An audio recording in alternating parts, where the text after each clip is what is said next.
40 years. Countless trials, how Israel's faith was tested on the way to the promised land.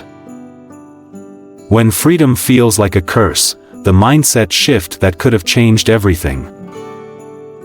Imagine this: you've just escaped a life of slavery. Chains broken. A new future ahead. You are free. But just days into the journey, hunger gnaws at your stomach. The desert sun beats down, and uncertainty whispers doubts into your soul. You begin to wonder, was the suffering behind you better than the uncertainty ahead? We talk about faith as if it's a warm blanket, something that comforts and reassures. But what if faith is a fire? A refining force that strips away illusions, demands trust, and burns away everything weak within us? When the Israelites left Egypt, they thought they had reached a new beginning. In reality, they had only stepped onto the battlefield of trust. And so have we. Think about it. How many times have you prayed for something, received it, and then immediately wished for something different? The Israelites cried out for freedom. They got it. And then they wanted to go back. Isn't that what we do? We want change. But when change comes, we fear the unknown.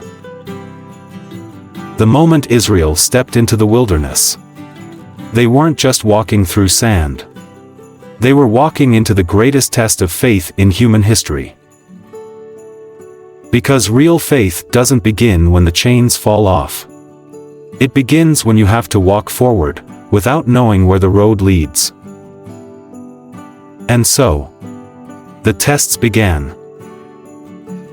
The test of provision: can you trust when nothing makes sense? 3 days into the journey, the people had no water. Their mouths were dry, their bodies weak. And when they finally found water, it was undrinkable, bitter, mocking them. Just like life sometimes does when it hands you a solution wrapped in disappointment. And what did the people do? They complained. Pause for a second. How often do we turn our prayers into complaints when life doesn't give us what we expected?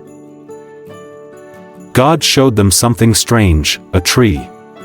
A single tree that, when thrown into the water, made it sweet. And that tree? It wasn't just a tree. It was a symbol of trust, of surrender, of faith that sometimes all you need is a new perspective to turn bitterness into blessing. But this was only the beginning. The test of daily dependence: will you trust God one day at a time? 1 month after leaving Egypt, their bellies growled with hunger. The first thing they thought of: Egypt. We had meat there, they said. We sat by pots of food. But did they really? Or did they just remember what they wanted to? Isn't that the same with us? We romanticize the past, forgetting the pain, longing for what we think was better, simply because the present is uncertain. And so, God answered their hunger. Not with storage houses of food, not with grand solutions, with manna. 1 day at a time. No storing extra. No security beyond today. Just faith. Would you have passed this test? Would you have been content waking up every morning, trusting that provision would come again tomorrow? Or would you have hoarded, doubted, questioned? Because we do that now. We cling to our safety nets. We stockpile resources. We seek control. But faith isn't about having control. Faith is about surrendering control. And that is why the test continued. The test of identity. Will you let go of who you were? You can take a person out of slavery. But can you take slavery out of a person? The Israelites were free. But in their hearts, they were still slaves. They still thought like captives. They still believed they were weak. They still feared their enemies. So, the next test came in the form of a battle. The Amalekites attacked. And for the first time, the Israelites had to fight. Pause again. If you've ever tried to change, you know this moment. The moment when the past tries to drag you back. When old fears rise. When doubt screams. When it feels like you're under attack, because you are. And in this battle, victory didn't come from strength. It didn't come from numbers. It came from faith. Moses stood on a hill, staff raised, and as long as his arms were lifted, Israel won. When they dropped, the enemy advanced. Think about that. The battle wasn't won with swords. It was won with lifted hands. How many of our battles are the same? Won not through striving, but through surrender. We don't like this. We want control. We want action. We want to win through force.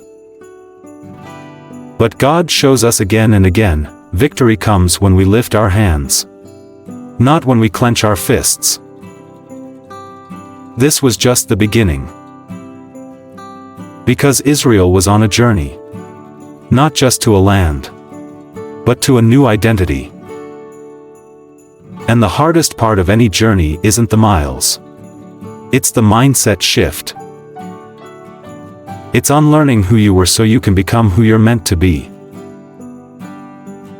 When God seems absent, the hidden tests that determine who you become. Imagine standing at the base of a mountain, waiting for a voice from heaven.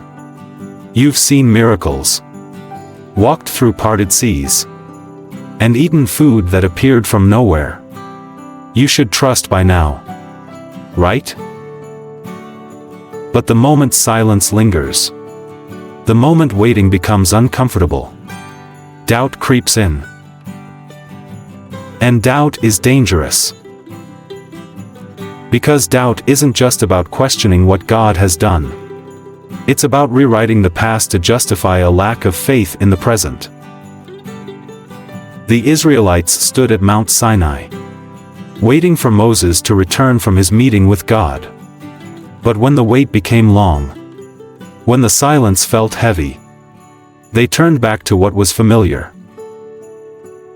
A golden calf. The test of silence. What do you do when God doesn't speak? This might be the hardest test of all.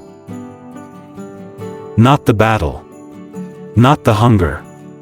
Not the journey. The silence. When nothing happens. When there's no sign. No voice. No confirmation. What do you do then? Because this is where we make the worst decisions. This is where we reach for counterfeit gods. This is where we tell ourselves, if God won't move, I'll move for him. And that's exactly what Israel did. They built a golden calf, a symbol of control. Something they could see, touch, manage. Because that's what idols are. They aren't just statues. They are anything we build to replace trust with control.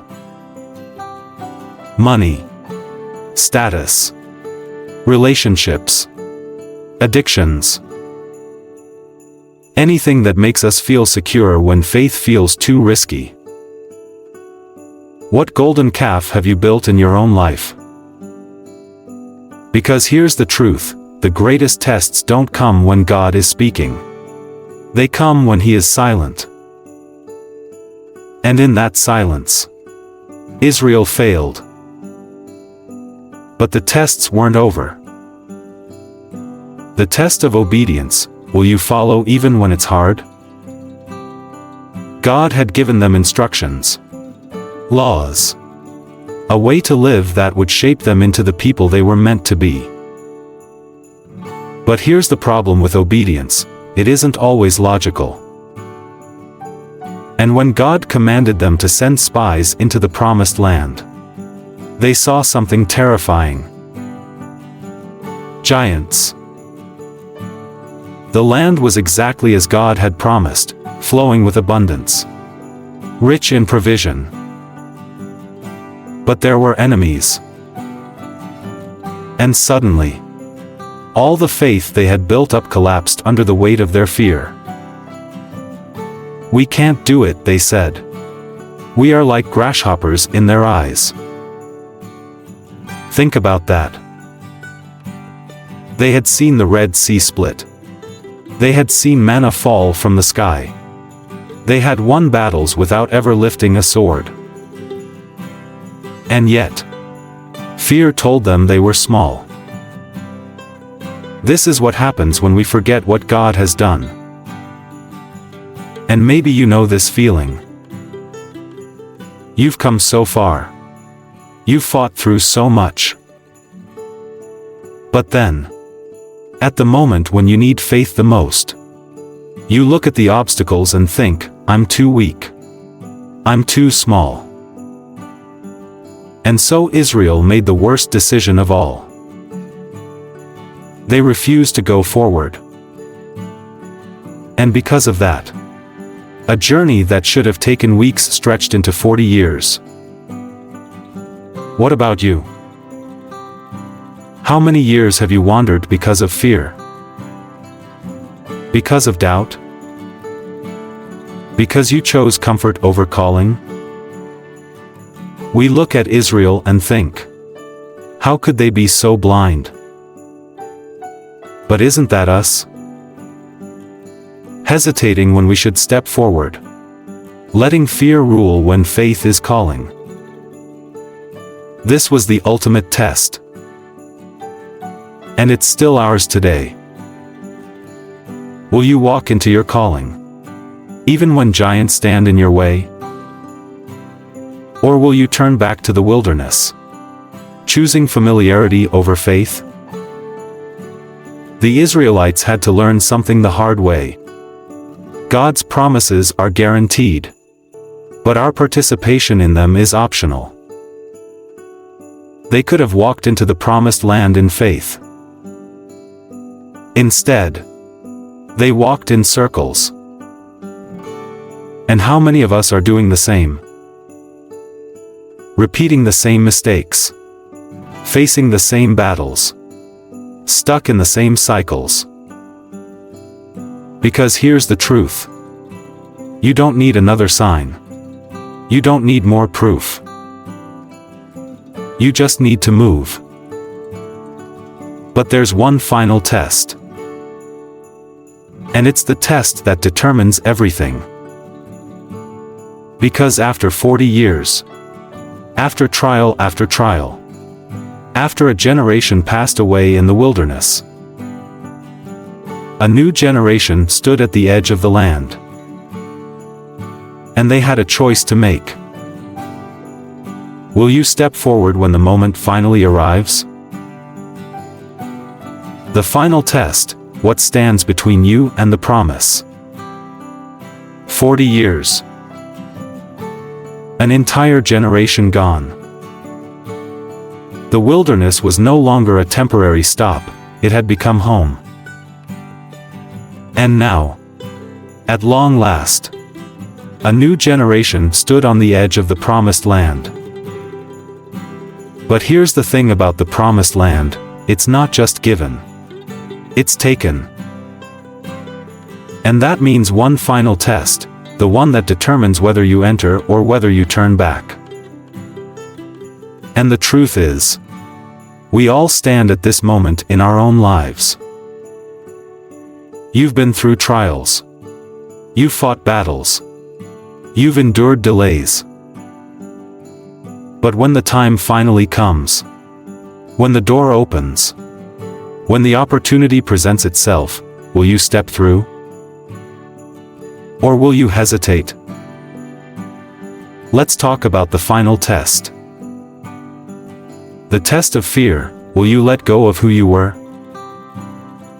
Moses had led them for decades. He was their security, their connection to God, their leader. But now, Moses was gone. And suddenly, the burden of leadership, the responsibility of stepping forward, fell on Joshua. Think about that moment. For years, Joshua had been second in command. He had been the assistant, the follower, the warrior. But now, he had to lead. And maybe you know what that feels like. You've always been in the background. You've always had someone else to rely on. But now it's your time. Now you're the one who has to step up. And fear whispers. What if you're not ready? What if you fail? What if you're not enough? And that's why the very first thing God said to Joshua was this: Be strong and courageous. Do not be afraid, for I am with you. Because stepping into the promise will always require courage.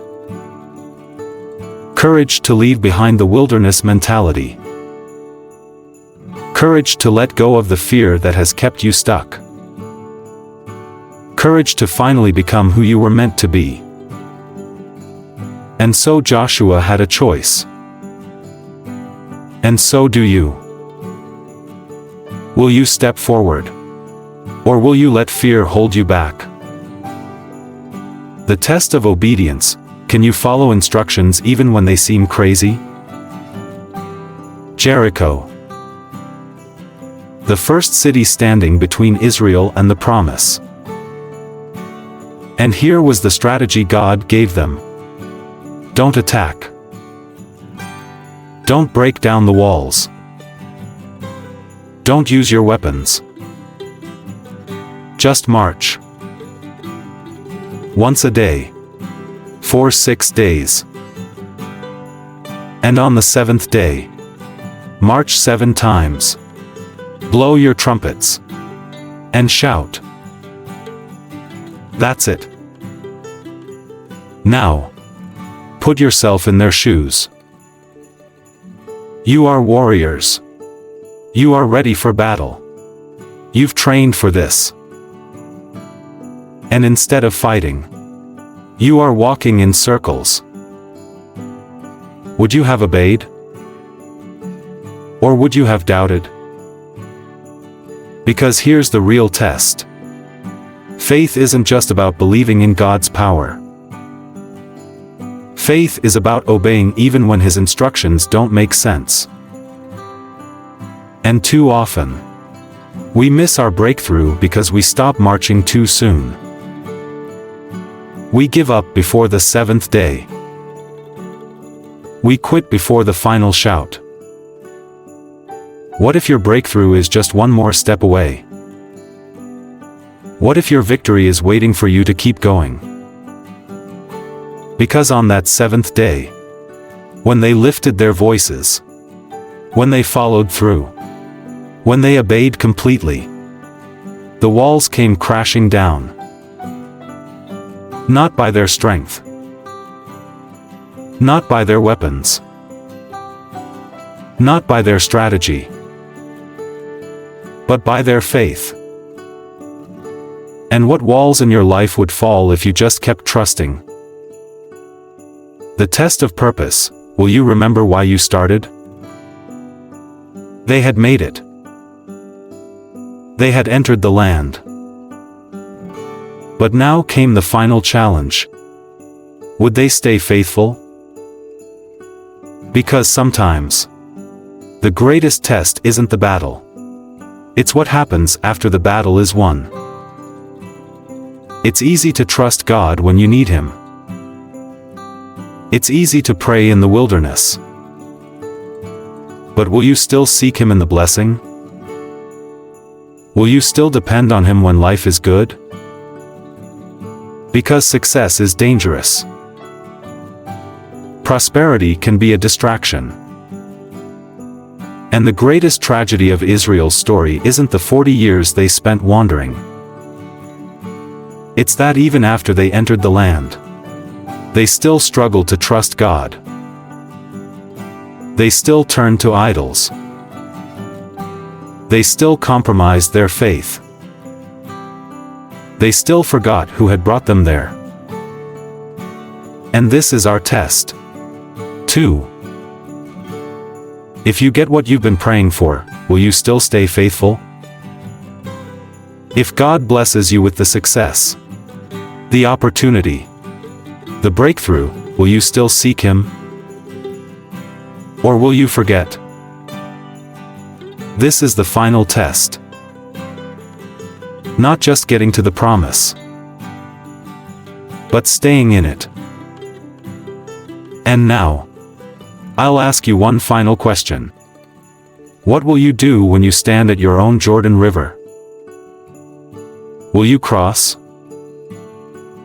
Will you obey? Will you keep the faith? Because the wilderness was never meant to be your home. The promised land is waiting.